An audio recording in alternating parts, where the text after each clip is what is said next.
Allah Subhanahu wa Ta'ala telah memberikan setiap dari kita sebuah tahap kuasa. Dia Subhanahu wa Ta'ala telah memberikan kita kawalan ke atas badan kita. Dia Subhanahu wa Ta'ala telah memberikan kita kawalan ke atas anggota-anggota badan kita, mata kita, lidah kita. Itulah sejenis mulk yang dia Subhanahu wa Ta'ala berikan kepada kita. Pada wilayah ini, kawasan ini boleh dikatakan. Okey, badan ini sebenarnya bukan sesuatu yang saya miliki, tetapi ia adalah sesuatu yang Allah Subhanahu wa Ta'ala berikan kuasa kepada saya ke atasnya.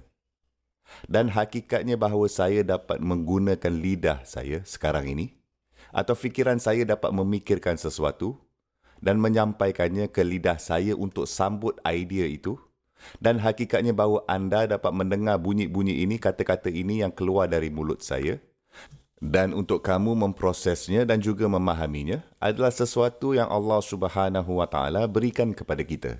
Sebuah mulk yang sebenarnya Allah Subhanahu wa Ta'ala berikan kepada kita. Dan ini adalah sesuatu yang sebenarnya kita sendiri tidak miliki. Sama juga seperti sedikit lebih lanjut, di luar dari badan kita sendiri, Allah Subhanahu wa Ta'ala telah memberi kita tahap kewibawaan, authority atau pengaruh atau kawalan dalam kehidupan kita. Anda mempunyai tahap authority atas perkara-perkara yang anda miliki. Fakta bahawa anda dapat memusingkan steering kereta anda ke kanan dan kereta itu membelok ke kanan adalah kudrah dan mulk yang Allah Subhanahu wa Ta'ala berikan kepada anda ke atas kereta anda. Kerana jika Allah Subhanahu wa Ta'ala mengkehendaki, cecair steering kereta anda boleh bocor dan kereta akan pergi terus je. Tidak kira berapa banyak anda cuba pusing steering kereta pun. Kan? Seperti dulu-dulu berlaku ketika saya tinggal di New York dan hari-hari bersalji, jalan licin.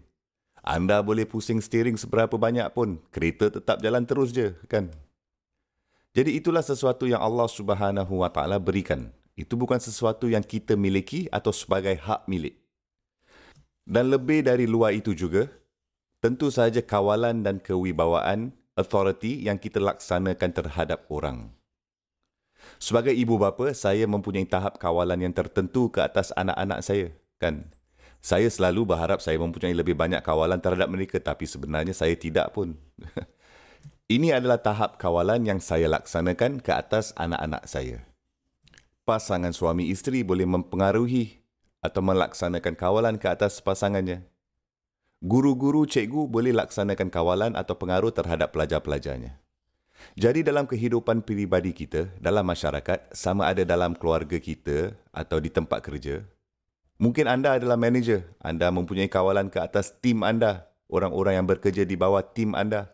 Mungkin anda adalah majikan, anda adalah business owner, anda mempunyai kawalan ke atas staf-staf anda, kan? Oleh itu Allah Subhanahu wa Ta'ala telah memberikan kita pelbagai tahap mulk, tahap kawalan yang berbeza dan authority dan kuasa dalam hidup kita. Oleh itu, apabila kita mendengarkan ayat ini, kerana ini adalah sesuatu yang anda dan saya perlu dengar, kerana setiap daripada kita sebenarnya telah dikurniakan, telah diberikan tahap kekuasaan dan pengaruh. Sekiranya tidak sekurang-kurangnya pun, paling tidak pun pada diri kita sendiri, tetapi juga di luar diri kita juga. Allah Azza wa Jal memberitahu kami, memerintahkan kita untuk isytiharkan perkara ini. Kulillahumma malikal mulk, tu'til mulka man tasha' wa tanzi'ul mulka mimman tasha' wa tu'izzu man tasha' wa tuzillu man tasha' biyadikal khair innaka ala kulli syai'in qadir. Ini adalah ayat dari surah Ali Imran yang sangat terkenal. Dan ia bermula dengan Allah Subhanahu wa Ta'ala memerintahkan kita untuk isytiharkan ini. Kul Allahumma, katakan, Ya Allah, katakan ini kepada Allah. Dengan kata lain, ini adalah sesuatu yang perlu dikatakan. By the way, ini bukan hanya doa. Di dalam doa ada talab, ada sesuatu macam permintaan, kan? Biasanya apabila anda menemui doa-doa di Al-Quran, anda dapati Rabbana. Rabbana atina fid dunya. Rabbana la tuzigh qulubana ba'da idh hadaitana. Kan? Dalam surah yang sama. Tetapi di sini kita dapati sesuatu yang lain. Anda dapati anda dan saya memberitahu sesuatu kepada Allah. Menyatakan sesuatu kepada Allah Subhanahu wa Ta'ala. Seolah-olah kita bersaksi kepada Allah Subhanahu wa Ta'ala yang hakikatnya bahawa kita percaya dan beriman kepadanya yang membawakan kita kepada keterangan tambahan ini. Ini sebenarnya sebagai lanjutan dari segi pemahaman kita tentang syahadah La ilaha illallah. Okey, apakah maksudnya untuk kita secara praktikal? Oleh itu kita berkata, Ya Allah, Malikal Mulk, pemilik semua kerajaan, pemilik semua kedaulatan, semua kuasa. Dan di sini ungkapan ini, walaupun keseluruhan khutbah ini kita boleh bercakap mengenai ungkapan ini sahaja, tapi saya sekarang ini hanya mahu membuatkan anda berfikir mengenai satu bahagian saja dari ungkapan yang luar biasa ini, Malikal Mulk. Malik adalah seseorang yang memiliki sesuatu. Jadi saya boleh menjadi malik sebuah pen. Saya boleh menjadi malik sebuah TV ini di sini. Saya boleh menjadi malik sebuah objek. Saya memiliki barang-barangan. Zaman dahulu orang memiliki kambing atau seekor lembu. Mereka maliknya.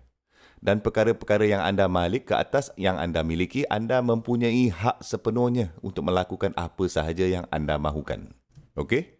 Okey, sekiranya lah saya mahu patahkan pen saya. Itu hak saya kan? Jika saya mahu buangnya ke dalam tong sampah, itu hak saya. Jika saya mahu menulis dengannya, itu hak saya. Saya mempunyai kuasa mutlak untuk melakukan apa yang saya mahukan. Dan tidak ada siapa pun yang boleh menyoal saya. Mengapa saya melakukan apa yang saya buat? Kerana itu milik saya sepenuhnya. Okey, sekarang sekiranya anda memiliki kereta dan anda membuat keputusan anda mahu tukar tayar. Atau anda membuat keputusan bahawa anda mahu cocok tayar dengan pisau ke? Itu masalah anda. Tidak ada siapa yang boleh menyoal anda kerana itu milik anda. Pada zaman dulu, seseorang memiliki kambing. Mereka mahu sembelih kambing atau menyusu kambing, itu terserah kepada mereka. Kan? Oleh itu, apabila Allah Subhanahu Wa Taala menggambarkan dirinya sebagai Malik, sebelum dia menyebutkan Mulk, Malikal Mulk, kami sebenarnya sedang communicate sesuatu kepada Allah Subhanahu Wa Taala. Apa yang kita faham tentang dia Subhanahu Wa Taala. Dia Subhanahu Wa Taala benar-benar memiliki semua kuasa. Dan kuasa yang saya ada adalah hak miliknya. Kekuatan yang dia Subhanahu Wa Taala berikan kepada saya atau dia Subhanahu Wa Taala mengambil dari saya adalah hak miliknya. Dengan kata lain, mengapa dia Subhanahu Wa Taala memberikan si dia ini authority, mengapa dia Subhanahu Wa Taala menarik kuasa dari yang satu ini, tidak pernah sekalipun menjadi sesuatu yang boleh saya persoalkan. Kerana keputusannya itu adalah miliknya. Ia adalah hak miliknya. Dan ia bukan sesuatu yang akan saya berada dalam kedudukan untuk mempersoalkan. Kerana kuasa itu sendiri adalah sesuatu yang dimiliki oleh Allah Subhanahu Wa Taala. Mempunyai hak penuh, hak milik penuh mutlak untuk menggunakannya dan memberikannya kepada sesiapa pun sebagaimana yang dia Subhanahu Wa Taala lihatkan sesuai. Subhanallah.